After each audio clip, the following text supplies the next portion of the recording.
Hi everyone, this is Mike. Today I'm going to be playing a Super Nintendo classic.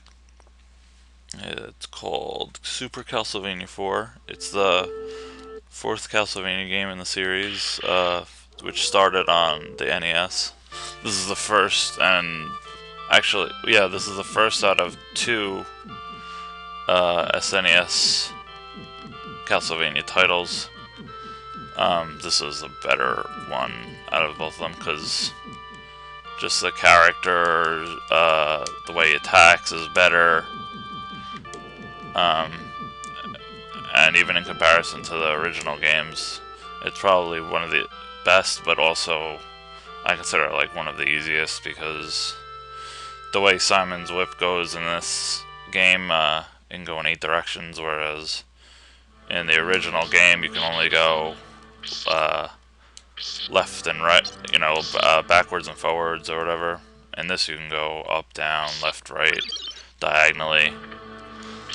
I also like the way the sub weapons work in this game better. They have their own button instead of pressing up in the button and the attack button at the same time. You just press the shoulder button. I think it's the right one. Yeah.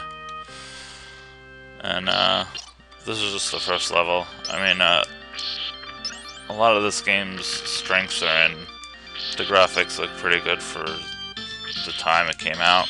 I think it came out in '91. The music is great. It's one of like the strongest points in the game.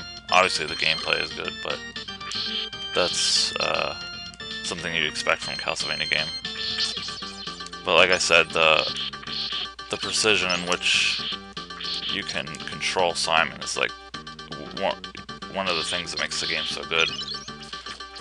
Because killing guys just makes it a breeze with the way you can attack and the way you can control your movements, and at the drop of a dime you can move in a certain direction or throw your whip out, and that all helps out in killing enemies and makes the game a hell of a lot easier, especially in comparison to the originals, which had kind of blocky controls.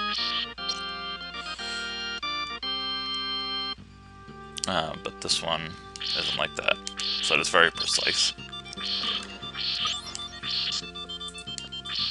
You feel like you're really actually in control of your character.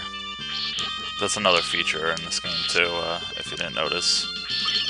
In the other games you just have your whip, and you just whip it normally like this. But in this game they added this swinging feature, which is more of a defensive attack to keep from getting hit by like fireballs and things. If you try to kill enemies by just doing that, it takes like double the amount of hits, so I wouldn't recommend using that unless you really need to. Obviously, for people that don't know, the premise of Castlevania is basically the story is the Belmont clan are vampire killers, and every 100 years they're tasked with going into Dracula's castle and killing him because his castle appears every 100 years. And from the original Castlevania game, we find out that the Belmont clan is cursed to do this, even though it seems like they're the original game where you play as Simon also. In that game, it's supposed to be he gets cursed by Dracula, and that's why they have to continue every 100 years or whatever, so it's every couple of generations has to go. This is Simon Belmont's in the first and the second game, but this is also Simon Belmont, but I don't know if it's the same one. I think it's just a like a great grandson or whatever with the same name. Because in the first two games you play as Simon, and then the third game you play as Trevor, who's, I guess, Simon's grandson or great-grandson.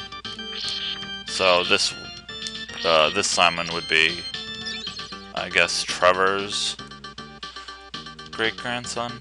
I don't know if the games go chronologically based on the number, or if they go, or if they're out of order. This boss is pretty easy. Just if you have the boomerang is like one of the best sub-weapons in the game. Especially if you get the numbers for it. You can basically take out most of the bosses in a couple hits.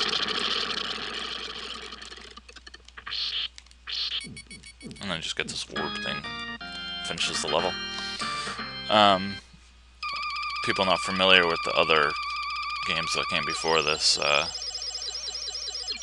this is probably the best one to start with, because like I said, it's the easiest. Or, I mean, you could start with the first one and get used to the kind of clunky controls. That way, when you do come to this one, you can see how much easier it is in comparison. Because if you start with this one, it's fun, but at the same time, if you go from this to the original, you're going to be kind of disappointed at the way you control your character, because it's very clunky in comparison to this. But, as I said before, the music in this game is just like one of the strongest points. This level's probably my favorite on the entire soundtrack, so I'm going to talk as little as possible so I can listen to it.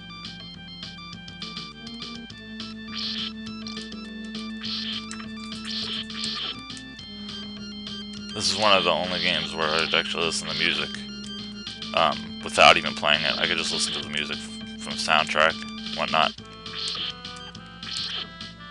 The only other game that, I mean, the first couple games also have some pretty good songs in them, but because it's on NES, you don't get the same effect as you do on Super Nintendo, because the music is just better quality. But I mean, the tunes in the first couple games are still good. Some of the other games are also good. Symphony of the Night, which was a PlayStation 1, and probably the most famous game out of the series for most people, because usually that's what got people into the series in the first place. Because that game introduced a lot of RPG elements, and it was an odd man out when it first came out compared to all the other games, because all the other games, like this one, used Belmont with a whip, and that was the first game to not utilize a Belmont and not a whip using character, because he played as Alucard, who uses swords and maces, or whatever he can find, basically. And like I said, that game introduced a lot of RPG elements, where you have equipable weapons. This game, you just use your whip the entire thing, and sub-weapons. I don't know, that game is fun, and it's probably one of my favorites out of all of them, next to this one. But in comparison, the enjoyment of replay and replayability is a lot funner, I think, of this game, because and Symphony of the Night is kind of like easy. It's really like a challenge to make it difficult for yourself, because in this game, like I said, it's kind of easy, because once you get used to the precision of your character's movements, it just makes the game so much better. But in Symphony of the Night, it's also really easy to control your character once you get used to the movements, and like the way you level, it's almost impossible not to be like just beating enemies and bosses super easily, even if you don't grind to level your character. So it's kind of difficult to like be bad at that game. This game takes a little while to learn how to, do certain things, how to be perfect and precise with your movements, but once you get the hang of it, you can do pretty much anything. I actually should have only recorded the first level only, and then switched videos, but whatever. I think I should have enough room to fit this one in also.